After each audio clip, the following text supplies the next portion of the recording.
Heavy is the head that wears the crown.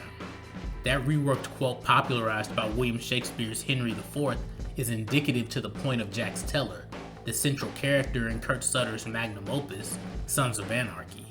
Sutter openly drew a lot of inspiration from Shakespeare, which is evident when you consider the hefty amount of themes, plot, and characters that were loosely based on one of Shakespeare's most well-known works, Hamlet. There have been other modern adaptations of Hamlet like The Lion King or more recently The Northman, but none have quite managed to capture the true burden of leadership imposed on their main character like Sons did for Jax. Having a 90+ hour series as opposed to a 2-hour movie allowed Sutter to flesh out Jax in a way we don't really get to see very often in these types of stories. There's an underlying theme of morality throughout the series that's woven into the plot and characters of the story, but none perhaps more emblematic than the story of Jax. This isn't an uncommon motif in media where the lines between heroes and villains are blurred, but thanks to Kurt Sutter's fantastic work as a writer and producer on The Shield, he's able to take what he learned and mold Jax into a believable character, despite often placing him in unbelievable circumstances. There's so much nuance to Jax that calling him a hero or even an anti-hero doesn't really do him justice. His rage and sorrow, introspective nature, and willingness to learn are all put on full display thanks to a brilliant and life-altering performance given by Charlie Hunnam in his career-defining role as Jax Teller.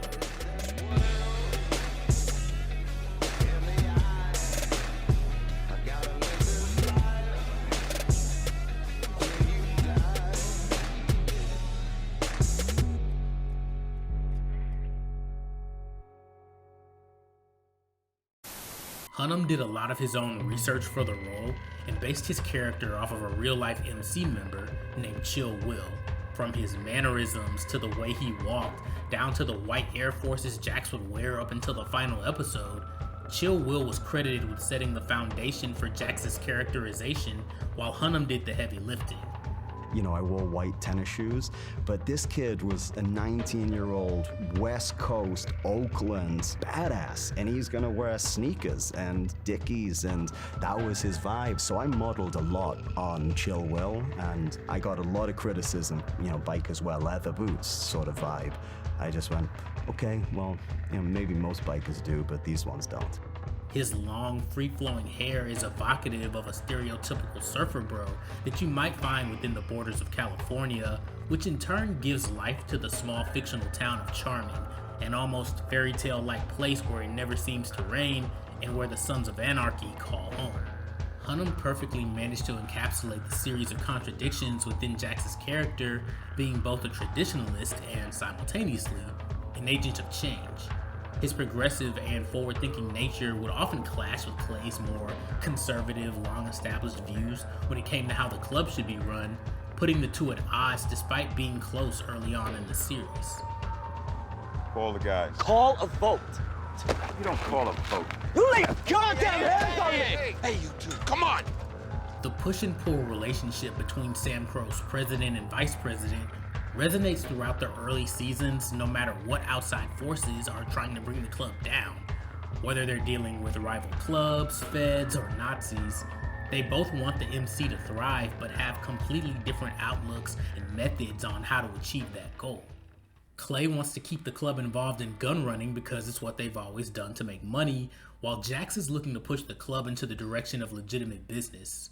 This thought process is initialized not only by the birth of his son Abel, but the discovery of his father's manifest, describing how the Sons of Anarchy have slowly strayed away from their original ideals of freedom.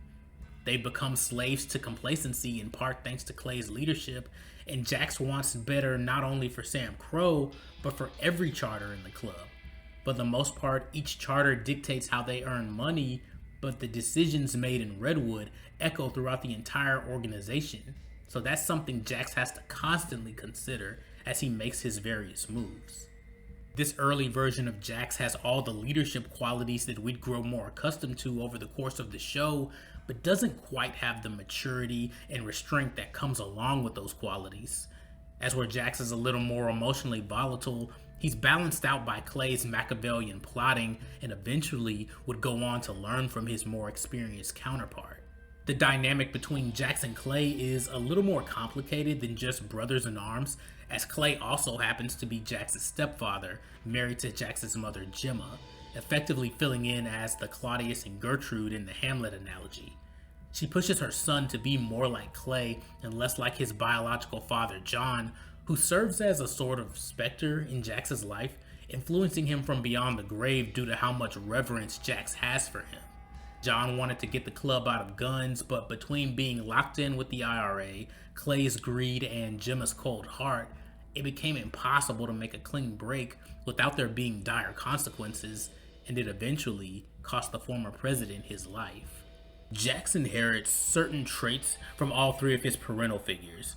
Like Gemma, he can be quick to anger and prone to violent outbursts. Like John, he can be introspective and self-aware. And like Clay, he learns to take his time setting up plans, often playing the long game for an optimal outcome. Being essentially the heir to the throne, Jax has long been groomed for his eventual role as leader, but his friction with Clay constantly threatens that position, as at a certain point, he doesn't even know if he wants to stay in Sam Crow, opting to ride for the Nomad Charter.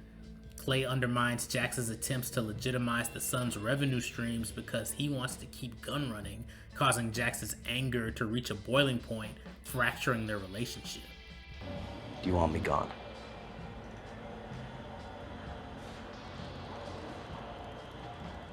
Yes.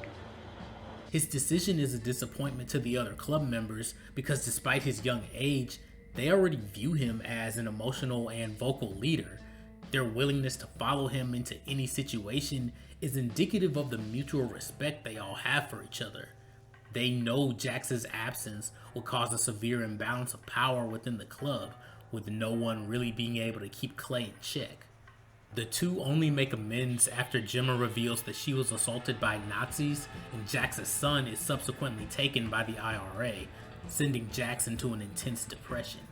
Abel's kidnapping forces Jax to ask himself tough questions like, would his son be better off in the hands of a normal, well-adjusted couple, or should he remain cursed to live a life of danger and violence due to his proximity to the club? He has to ask similar questions when it comes to his love life with Tara. The kind of life Jax lives not only necessitates violence, but facilitates it as well. The people close to him understand the risk inherent to being an outlaw, but he struggles with how close to keep his former high school sweetheart. He's willing to kill to keep her safe, but that's not a situation she should ever have to be in. Once a biker slut, always a... As a surgeon, even in Charming, she's more than capable of living a normal life, but chooses to stay and embrace the MC as Jax's old lady despite his initial pushback. Tara's mental toughness makes her able to withstand the ups and downs of being in the club's inner circle, especially under the tutelage of Gemma, and is molded into the ideal partner for Jax. She'd go on to have Jax's second son, Thomas, and eventually the two would get married, forming a family and becoming the mother to both of his boys. Opposite Tara, who had to ingratiate herself into the life, is Jax's best friend Opie, a longtime member who left the MC to be with his family, only to return after a little coaxing from Jax when they began to struggle financially. Like Jax, Opie's father Piney was a founding member of the Sons of Anarchy, setting the groundwork for Opie to eventually join the club alongside Jax as legacies. They'd both been conditioned to be the eventual president and vice president, but as they grew older and their lives grew more complex, Opie begins to stray from that path, mostly due to the death of his wife Donna, accidentally caused by Clay. Donna's death nearly breaks Opie and fractures his relationship with his kids, and with Jax being the one who convinced him to rejoin in the first place, he feels a sense of guilt for putting Donna in the line of fire. It's at this point that Jax fully begins to understand that his actions have consequences, a lesson that he'd have to relearn, but he can't help but think what would happen if it were Tara that were killed instead. The murder is pinned on someone else, and Jax helps Opie get revenge to put his friend's heart at ease, but he knows Clay was behind it, deteriorating their relationship even further. You better be real careful how you navigate around this one. Or what? You're gonna put a bullet in the back of my head, too? Gemma is ostensibly the glue that not only holds the two men together, but the entire club as the matriarch and de facto den mother. Her place in Jax's life is that of a doting mother, willing to do anything for her son, but also not afraid to smack some sense into him when he isn't thinking clearly. Due to the sudden death of Jax's younger brother, Gemma compensates by giving her love to Jax, her grandchildren, and the rest of the club, rising above the conventional role of an old lady.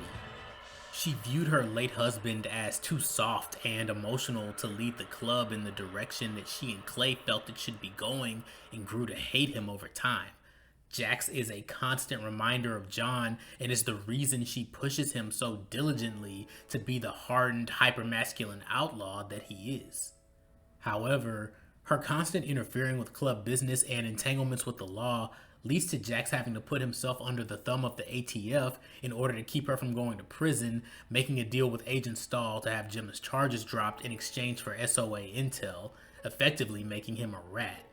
But Stahl underestimates his intelligence and wit as he takes advantage of the situation to get clearance to go to Ireland and rescue his son. It's there where he discovers that his father had a secret second family and wanted to be with them, somewhat muddling the solemn image of John Jax had perceived in his mind. The sunny skies of Charming being replaced by the dreary clouds of Belfast is indicative to the formerly clear image of Jax's morality. It's been clouded into shades of gray, with the lines between right and wrong being blurred. Don't get me wrong, I like every season of Sons of Anarchy, but in my opinion, Season 3 might be my least favorite of the series because 1, they spend way too much time doing next to nothing in Ireland, and 2, Jax's character does regress a little bit in the sense that he was dead set on retrieving Abel, but sort of backs down from that after getting silver-tongued by some shady priest. He eventually does get Abel, but the fact that he even considered abandoning him, to me, doesn't sound like something Jax would do.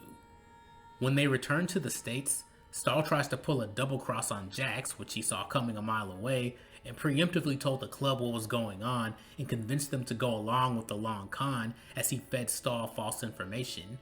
However, this deception results in Jax and some of the other members being arrested and sent to prison. To Jax, saving his mother and son was worth losing his freedom over, and because the other members have so much respect and adoration not just for her, but for him, they're more than willing to follow him into the fire. The way Sons of Anarchy is seasonally structured perfectly reflects the arcs that Jax goes on throughout the series. Seasons 1, 2, and 3 are Jax's ascent into his inevitable presidency as he learns what it takes to be a leader of men and that his actions have lasting repercussions.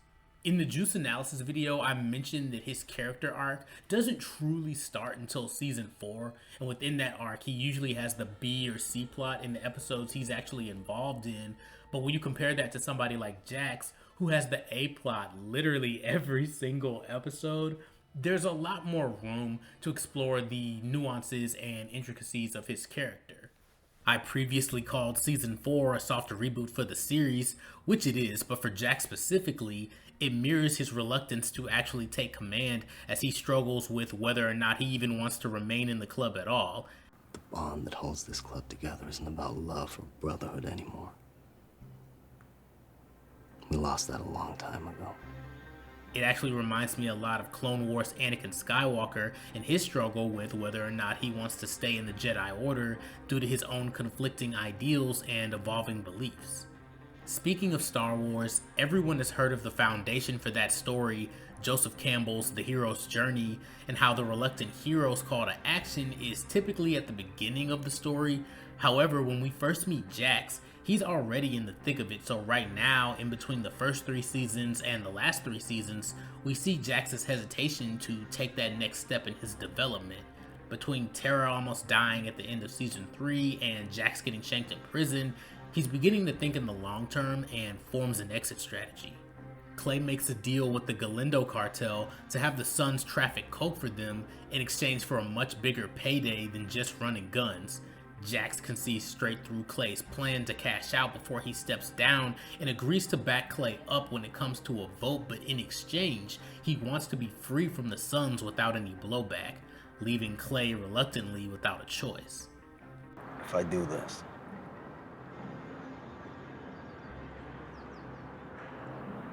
I'm out when you're out. This decision causes a lot of friction with their IRA gun connect, as they're willing to put aside their racism even for the sake of business, not wanting to cooperate with non-white people, and Jax is forced to navigate that tension, but is mostly shielded from the melodrama due to Clay and Galen's positive relationship.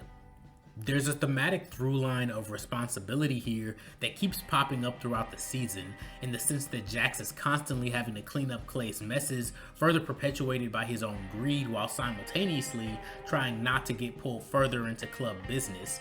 He's too loyal to just leave the club in the middle of a shitstorm, but it's exactly these kinds of problems he's trying to escape. The risks to Jax's family are too great for him to stay in Charming, and with him knowing that Tara was leaning toward wanting out anyway, it seems to be the perfect time to exit stage left. Jax has gone most of his life making money through less than legal means, and even though Tara makes enough money as a doctor to support their entire family, Jax isn't the kind of guy who would lean on his significant other for financial support, hence why this plan to cash out is so important to him. However, all their planning is left meaningless after Tara gets a hold of some sensitive information that could hurt Clay, and he tries to have her killed, and in the process, her hand gets smashed in a van door, causing permanent nerve damage, ending her surgical career. Maybe I should smash my other hand, that way I can just stay at home and be a mom, raise your baby. Stop. Jax finds out that not only did Clay set Tara's kidnapping in motion, but that he also killed Piney over the same information Tara had. That information coming in the form of a set of letters put in Jax's bag after they came back from Ireland by John's ex-lover Maureen, who he started a secret family with. I know it's a lot of moving parts, but that's Sons of Anarchy. John had a gut feeling that Clay would try to sabotage his bike in order to get him killed and steal the presidency, setting the club down a path of gun running. This revelation, conflated with the fact that Clay beat Gemma to a pulp for threatening to unravel his plans, infuriates Jax to the point of wanting to kill Clay, but he understands that he needs him alive in order to maintain the relationship with the IRA until Jax can find a way to peacefully transition out of guns. Once Opie catches wind of what Clay did to Piney, Jax is forced to make an impossible decision between allowing his best friend to get the revenge he rightfully deserves and keeping Clay alive for the sake of Sam Crow, and he ultimately chooses the club over a personal vendetta by saving Clay. That decision causes a rift between Opie and Jax that would resonate well into next season. I'm not gonna turn into Clay. I'm more afraid that I'm gonna turn into you. I know some people disagree with Jax's call here, but it just shows how he's matured over time, because I'm convinced that early seasons Jax would have let Opie finish the job in a similar way to what happened with Agent Stahl. He obviously wants Clay dead too, but for the greater good, he saves Clay's life by pinning the shooting on a rival gang, the 1-9ers. However, not telling the club what really happened will go on to haunt them, as Tig tries to assassinate the leader of the Niners in a hit and run, but instead kills his girlfriend, who also happens to be the daughter of an Oakland shot caller, Damon Pope. With Clay out of commission, leading the club falls onto the shoulders of Jax, as he has to deal directly with the fallout of Veronica Pope's death, the cartel, Opie's thirst for revenge, and Galen, the IRA frontman who not so low-key despises Jax. Inheriting all these problems caused by Clay leaves him in a state where it's impossible for him to leave the club in the midst of all this uncertainty and chaos. He thankfully has a partner who understands that Sam Crow will always be a part of his identity and chooses to stay with him as he takes his long-awaited place as club president. I mean, I think the reality, You know, I think that he would love Sankro just to be this kind of righteous collection of brothers who look out for each other and help each other and, you know, and defend each other when necessary. I think if he was actually going to leave, the only way you could ever get any peace is if the whole club disbanded, because I think the reality of him being able to walk away and live in any other life or in any other kind of world would fall flat pretty quickly for him. I mean, how after living this existence can you go and live a 9-to-5 type of job? So, you know, I think the only way he could walk away is if the club somehow imploded, you know? Walking away from my club is one thing, but letting it die, I can't. It's part of me.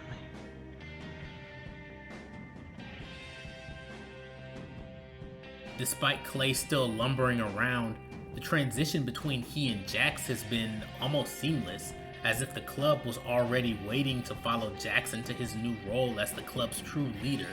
It's at the start of Season 5 that we see Jax has fully embraced the responsibility thrust upon him. His appearance has changed a bit since the last time we saw him, having grown his hair back out, reaffirming his commitment to Sam Crow. But this time, it's different. As opposed to having his hair drop down in a carefree way like we saw before, Jax's hair would remain slicked back for the rest of the series, indicative of his profound maturity and renewed sense of self. Taking inspiration from his father's manifest, Jax writes in these journals intended for his sons to read one day, expressing his thoughts and feelings about the overall state of the club and the world at large through the pages of these journals, hoping to pass on some wisdom to his boys. Jax even had some wisdom passed down to him from Gemma's new boyfriend Nero, a former pimp and gangster who's managed to turn his life around for the better. If Clay is indicative of the club's past mistakes, then Nero would represent its future opportunities yet to be had. He runs a comfort business, and with the sons having some experience in the comfort business, Jax and Nero becoming business partners seems like a match made in heaven. Hence the name Diosa. Nero teaches Jax not only how to better conduct legitimate business, but how to navigate the streets while doing so.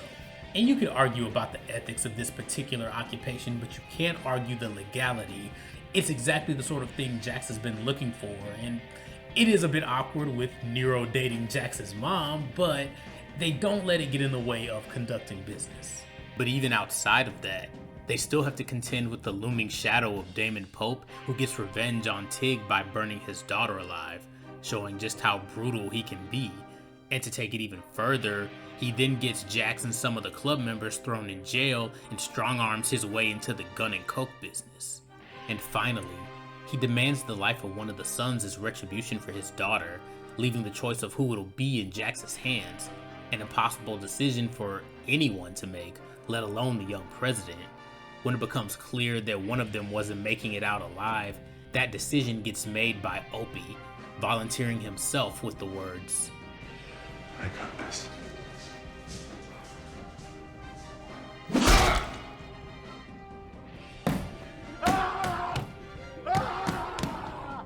I can count on one hand the number of times a TV show has made me cry, and Sons of Anarchy managed to pull it off twice. We'll get to the second one later, but for now, this moment of sacrifice genuinely brought tears to my eyes, not just because of the moment itself, but because of how I know it made Jax feel, especially when you consider just how emotional it was on set between Ryan Hurst and Charlie Hunnam. It's obvious to the audience, and especially to Jax, that Opie's mental state was deteriorating after the loss of his wife and father, which had an adverse effect on his relationships with his new wife, his kids, and even his longtime best friend. He never should have been in that position, only opting to go to jail with the club to give them some extra protection inside. This knowledge, combined with the brutality in which Opie was killed, awakens Jax's dark side, setting him down a path of becoming the man who could be blamed for all this, turning him into exactly what he was trying to get away from, but not before getting his revenge on the prison guard that played a part in Opie's death. I got this. As VP, Bobby tries to be the light in that darkness that consumes Jax, but his rage can't be quelled by any voices of reason. As someone who was with Jax when Opie was killed, Chib seems to be much more equipped and on board to deal with Jax's recklessness. I got this.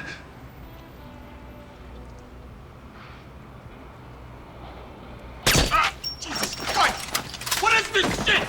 That burning desire for vengeance incinerates the relationship the club has with the Grim Bastards, which Bobby can't abide by, noting how much Jax is behaving like Clay.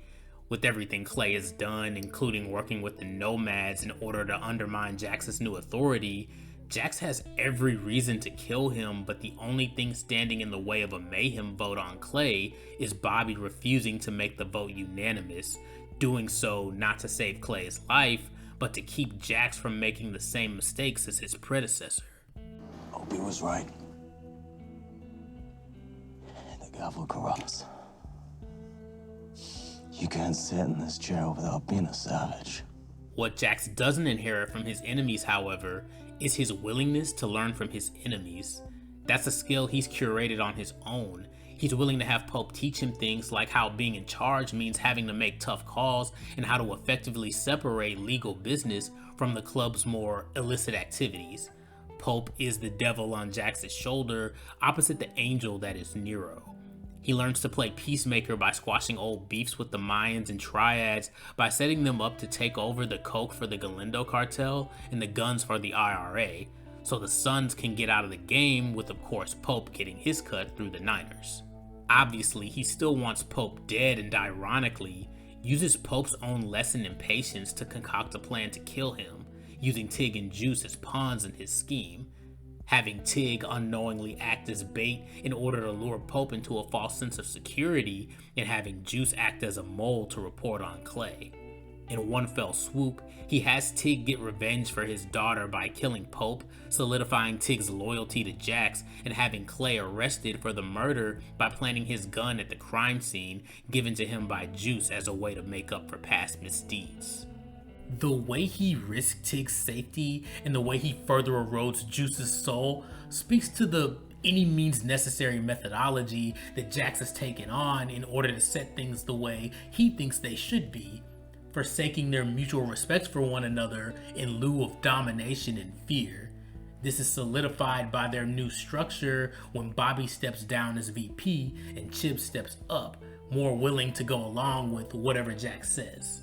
This entire season has been about gaining and retaining control, from his relationships with the other club members to Diosa to the outcomes with Clay and Pope. He struggles with how far is too far to maintain it. What happened with Opie was a direct result of him losing control, and he knows it. He's so angry with himself that he's not willing to make any ethical concessions if it means getting what he wants. To make another Anakin Skywalker comparison, it was Anakin's fear of loss that ultimately pushed him over to the dark side, because he couldn't cope with losing a loved one and lived in fear of it happening again. That fear alienating him from an older mentor figure who he once considered a brother. The same could be said for Jax's unwillingness to let go, worsening his relationship with Bobby. No, you might be right. But you didn't see the pleasure in that animal's face when he caved in Opie's skull. We did! But despite his best efforts to set everything right in an unforgiving world of lawlessness, Jax can't control Tara being hauled off to jail as an accessory to murder for the part she played in killing the Rico case that's hung over the club's head for the past 2 seasons. Tara's arrest leads directly into season 6, where her incarceration makes her think twice about having her boys grow up in the kind of life inherent to an outlaw motorcycle club, putting immense strain on her relationship with Jax, who's still making the transition into legitimacy. Their skirmish with Pope puts them on the radar of August Marks, Pope's confidant and protege. He isn't so convinced that Clay actually did the deed, causing him to look twice at the Suns. Between Tara's uncertainty and Mark's suspicions, Jax is more desperate than ever to get out of the game. So desperate that he basically offers Tig up as a sacrifice to pacify Mark's desire for answers. A part of him still sees Tig as Clay's right-hand man, partially responsible for the deaths of Donna and Opie, so throwing him to the wolves isn't completely out of the question for a more unhinged Jax, but thankfully, Marks just wanted to scare Tig a little. Tara not being there for him emotionally has certainly played a role in the disconnect between Jax and his morality, and it shows in the way that Jax has Juice smother a grieving mother named Darvini, who was a flight risk to Jax's larger aspirations. This woman happened to be close to Nero, but Jax couldn't care less. As far as he was concerned, she was an obstacle to overcome, and he treated her as such. He tries the same tactic with the Irish to force the club out of guns permanently, but this time his recklessness backfires in a major way. While Jax and Galen haven't made their disdain for one another a secret, it's never come down to this. Jax's offer to have the IRA work with Marks on the guns was seen as a slap in the face because racism, and Galen took what he felt was appropriate action.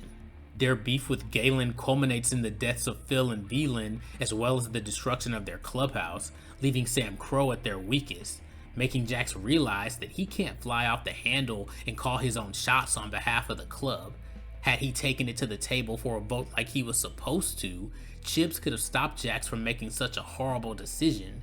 The reality and consequences of his actions are once again being reinforced. Though he does falter at times, Jax's ability to adapt and grow allows him to learn from his mistakes and hopefully make up for them. He truly does want what's best for the club and understands that he has to be better than Clay for the sake of their future. A future that, to no one's surprise, Clay will not be a part of. When Galen forces the club to disrupt a prison transport in order to break Clay out of jail, they use it as their opportunity to not only get revenge on Galen, but to bring Clay to justice. Club justice, that is. And I make the distinction between vengeance and justice here due to Jax's mindset. Before, when he called for a mayhem vote on Clay, it was out of a place of hatred, and you could feel it when he didn't end up getting what he wanted. But now, his sense of resolve is etched all over his facial expressions. He's at peace with the decision they made, and this time, everyone understands why this has to happen. He can get justice for Opie, Piney, Donna, and even Gemma, and yet, there's still a moment of hesitation from Jax to kill the man he once considered a brother, a father even. For a split second, I thought he wouldn't pull the trigger, but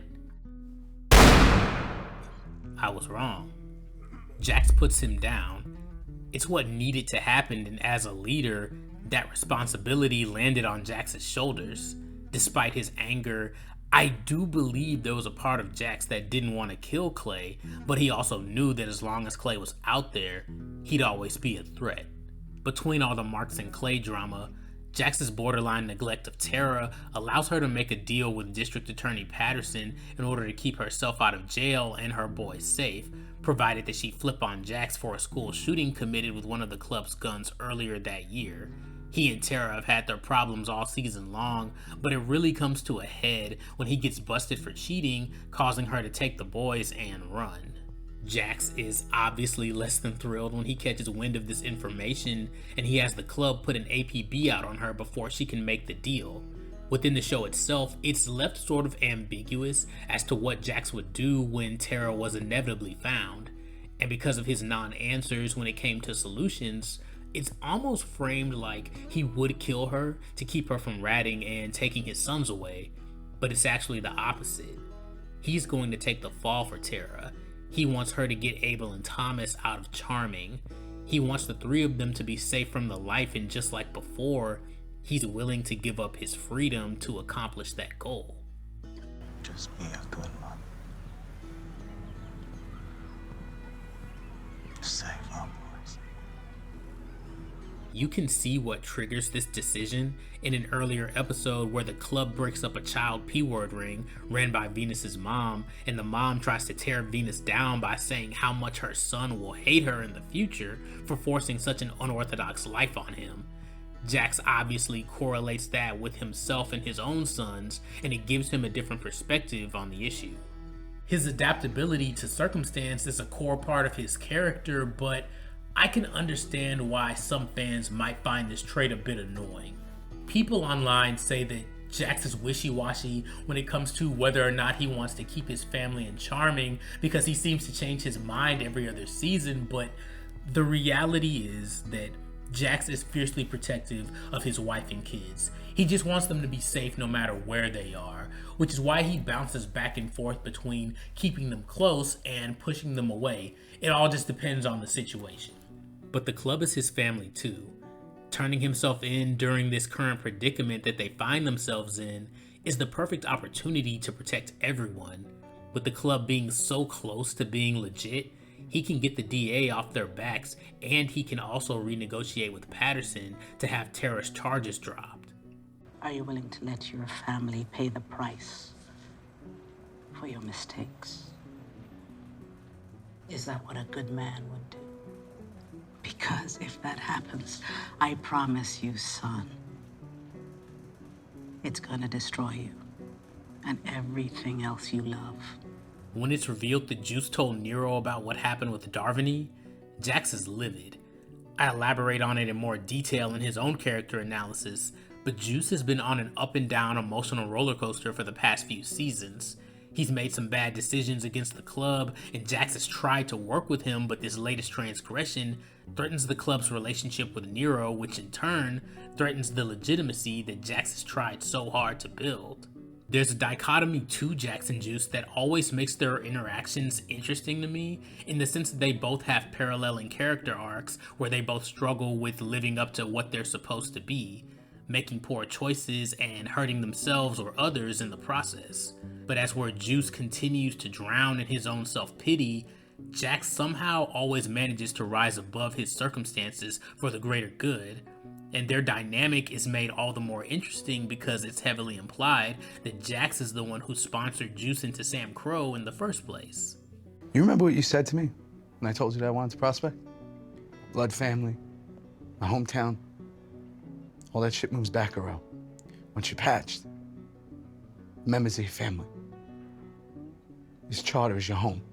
Aside from needing a useful pawn, I think that sponsorship and that contrast could be the reason he's willing to give Juice so many chances despite his constant screw-ups.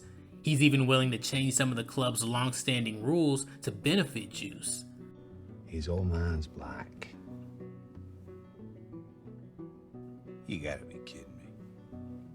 Maybe it's time we change a few bylaws. All that is why this latest betrayal stings as much as it does, and it would only get worse from here. After enjoying one last night as a free man with his club and saying his goodbyes, Jax goes home to spend time with Tara before turning himself in, but is mortified when he arrives to find the bloodied body of his wife. Tara had been brutally murdered. We talked about Opie's death being the first time this show made me cry, and well, this is the second. The look of shock, disbelief, and pain on Jax's face to the soulful strums of Noah Gunderson's Day Is Gone playing in the background absolutely crushed me. I still tear up to this day watching this scene because this is the lowest moment of his life. He feels like a failure as both a man and a husband because he couldn't protect her. I've barely mentioned Tara up until now because I wanted to use this moment to go into detail about the impact she had on Jax throughout the series. He can be intense at times, and Tara was always that person to balance him out. He's always been caring deep down, but Tara just had a way of bringing out his softer side, even though he does commit his first murder to protect her. His prior relationship with Wendy didn't end up working out in part because his heart was always set on Tara. I married Wendy because I was lonely.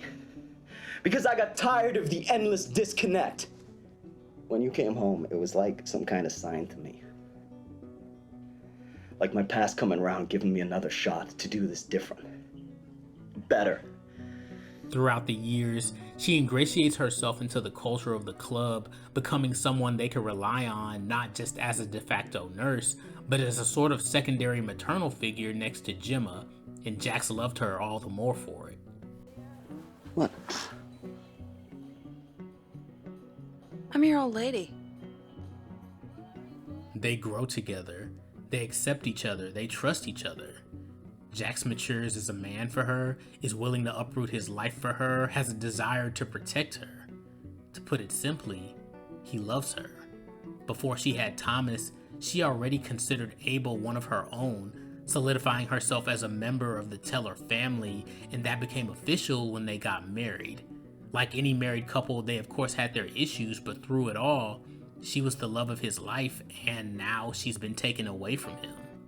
The tragic way season 6 ends in such heartbreaking fashion is why I consider it to be arguably one of the best finales that Sons of Anarchy has. There's a bevy of questions left unanswered, but the most important is how Jax will react once the shock wears off. Will he sink into a depression and forsake all club activities, or will he go full murder machine to avenge his wife? When you consider the amount of bodies Jax catches and how violent he is during the final season, it's safe to say that Tara's death was his Darth Vader moment. The catalyst that pushes him over the edge and leads to him making some dark decisions that would go on to haunt him. Of course, he's the initial suspect in Tara's murder and is sent to jail, but eventually has to be let go due to lack of evidence. He uses his time inside to form some alliances with some unsavory characters who could be useful to him later. Once out, he's informed by Gemma that she witnessed Chinese men leaving Jax's house the night Tara was killed, leading the club to believe that it was a hit by Henry Lynn's crew, squarely putting them into Jax's crosshairs. They managed to kidnap the man they believe did the hit identified by Gemma, and Jax relentlessly tortures him before executing him. But even this isn't enough to satiate his bloodlust. I'm gonna let him know that I was the one who ruined him. Then I'm gonna look around his table at his men, his family, ask him who he wants spared. First person he points to, that's who I'm killing. And then everyone else he cares about.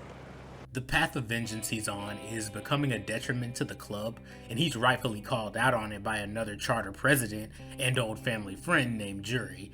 But Jax doesn't care as he continues to disrupt Lynn's business and frames another outside group, killing them in order to clear Sam Crow of any wrongdoing.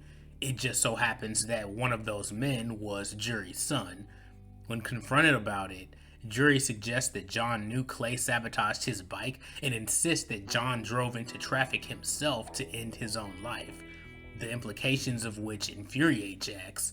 When the confrontation reaches a boiling point, guns get drawn and Jax kills Jury on the spot.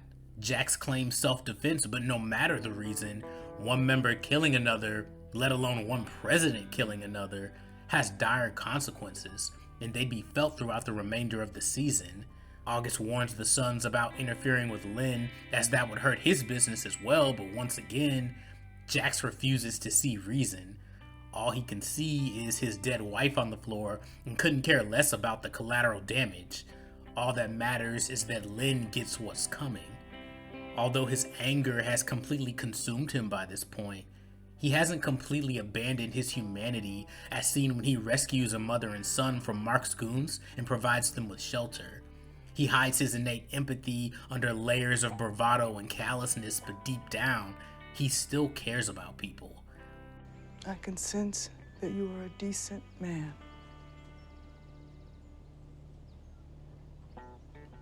I don't think that's true. His compassion is both his greatest strength and weakness, and it takes another blow after Lynn and his crew get fed up with the Sons meddling and retaliate by killing Colette and the other workers at Diosa. The guilt Jax feels from this is immense, but he's got nowhere to put that energy except his quest for revenge, again feeding into his never-ceasing tempest of fury. With some help from Nero, they manage to flush out Lynn, where he's hurled into a fistfight with Jax, but swears he has no idea who killed Tara. My name's Tara! Say it! Tara! Lynn is only spared from Jax's wrath by the arrival of the local PD, who haul him off to jail, but with a stroke of luck, the club gets a heads up that juices pop back up after trying to use the Mayans to flee to Mexico. They turn him over to the club as a token of good faith to squash the beef between the Sons and Mayans, and now that the club has him, they can use him as a pawn to get to Lynn. Who better to infiltrate a prison than a rat? And Juice, desperately hoping to be forgiven for his misdeeds, accepts his new assignment. Meanwhile, August is still pissed about Lynn and kidnaps Bobby and uses him as leverage to have Jax turn over the mother and son they saved, but not before mutilating Bobby to teach the sons a lesson. Jax is left in a moral dilemma because if he gives up these innocent people, August will have them killed, but the longer he waits, the more and more torture Bobby will have to suffer. Jax eventually caves, and despite keeping his word, August is such a piece of shit that he kills Bobby anyway right in front of Jax to send a message. Anyone who betrays him dies. Jax is left distraught as his friend and mentor bleeds in his arms, another body Jax has to take responsibility for due to his own actions. This causes Jax to make the uncharacteristic move of going to the police and having August arrested just to get him off the street. And because he wants retribution for Bobby, he goes out of his way to maim August's top lieutenant in the same way he did Bobby before killing him. With August and Lynn effectively out of the picture, the time has come for Jax to cement his father's legacy by officially having the club go legit by getting out of guns and drugs. But soon after, Jax is shaken to his core when his son Abel asks why Gemma would kill his mother. Jax is sent spiraling. Why would Abel say that? Where would he have even heard something like that? The pieces aren't adding up, so he has Unser look into the guy they tortured for Tara when he confirms that the guy wasn't even in Charming the night she was killed, which means Gemma lied about the entire thing.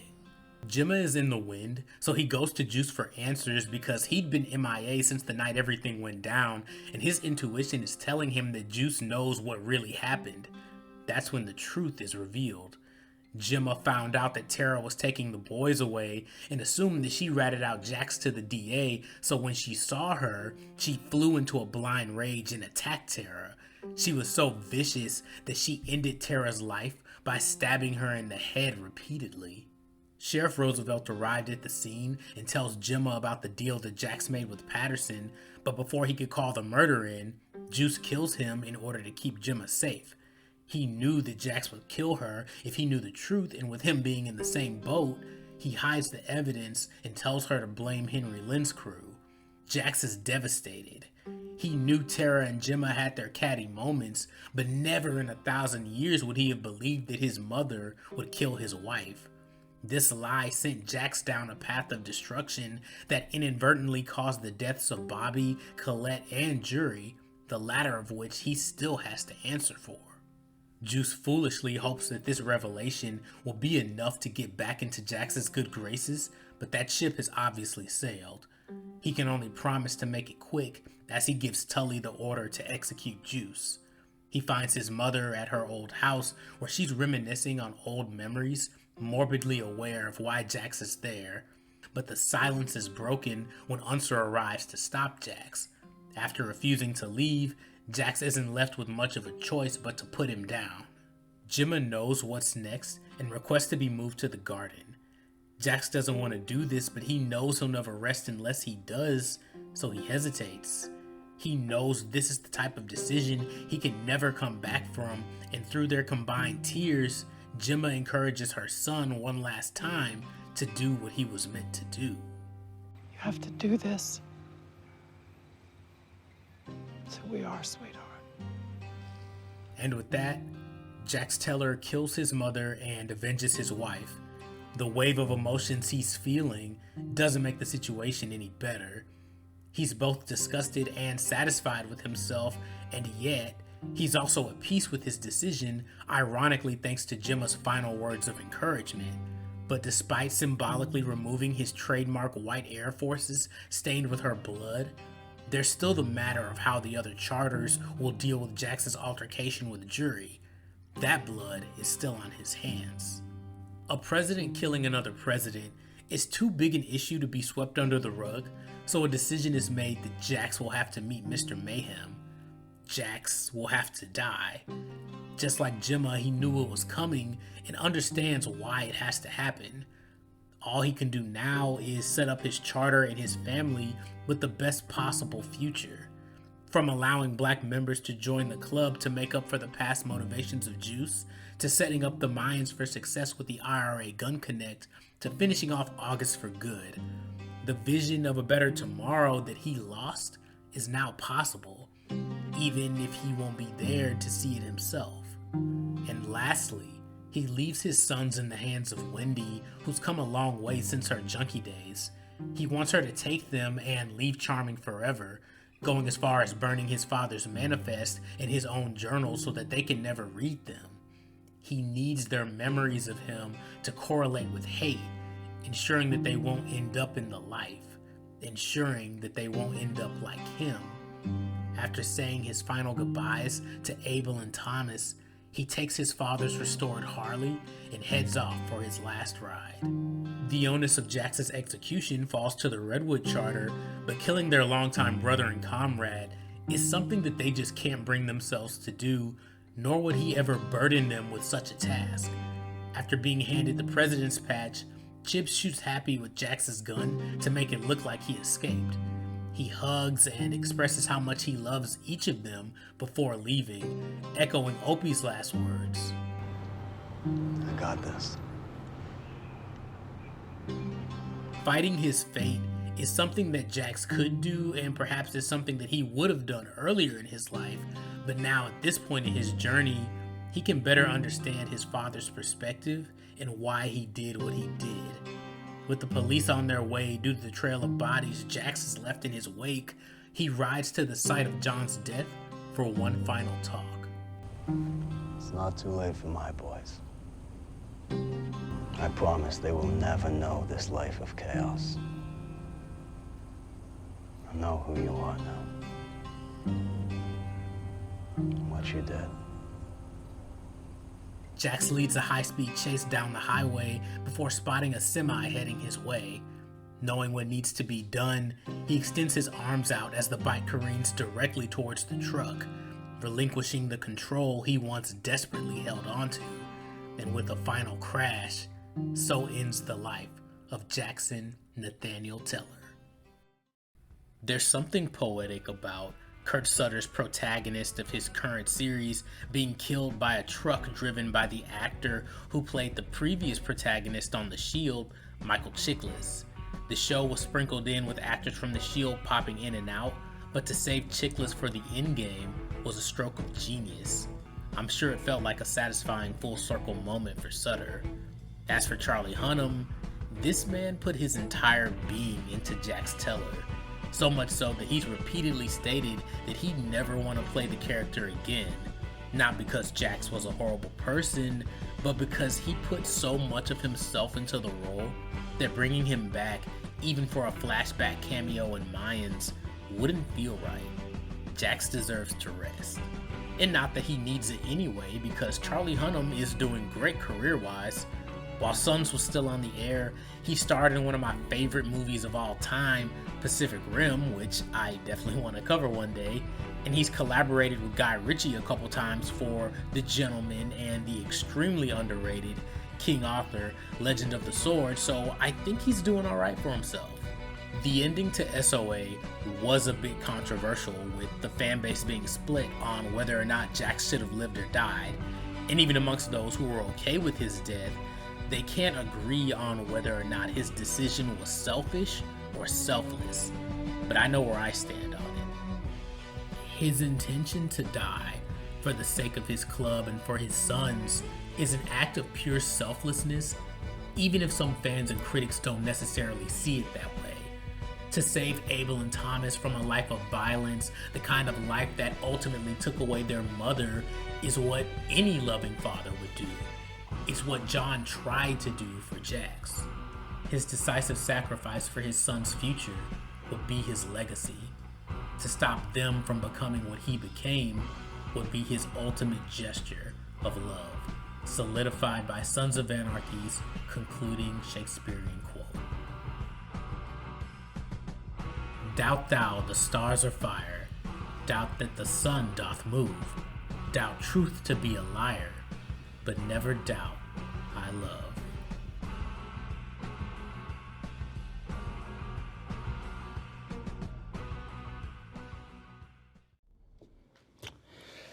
Charlie, I want to sort of say this publicly. I just want to thank you for bringing this guy to life, and thank you for making me a better writer, and mostly, and I mean this from the bottom of my heart, without the business of what we do, but mostly I want to thank you for your friendship. It's meant so much to me, and I, you know, I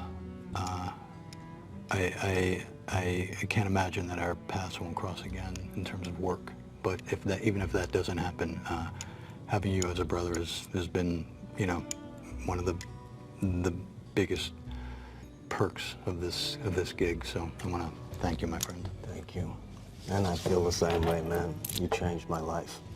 You know, this has been by far and away the best creative experience of my life so far, and you know, it's hard to end. And actually ending the show feels good. I mean, it feels like we're ending at the right time. We're going out strong. Kurt told exactly the story he wanted to tell, and the end of the show feels like a celebration, and I'm kind of leaving it filled with just joy and gratitude for the experience and these wonderful people I got to work with. But saying goodbye to the character has been significantly more difficult.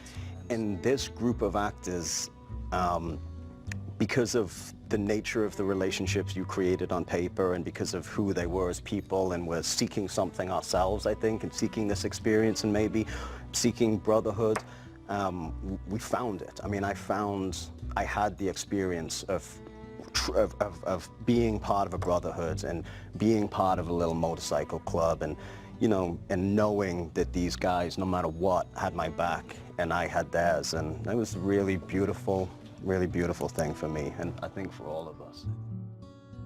Thank you all so much for watching. I know I should have made this video a while ago. I was dealing with some stuff mentally and needed a couple months off, but it really does feel great to be back in the swing of things. That being said, if you could like and subscribe to Zenkai boost this video in the algorithm, I would really appreciate it. I'm Josh Fleeks. Till next time, y'all be easy.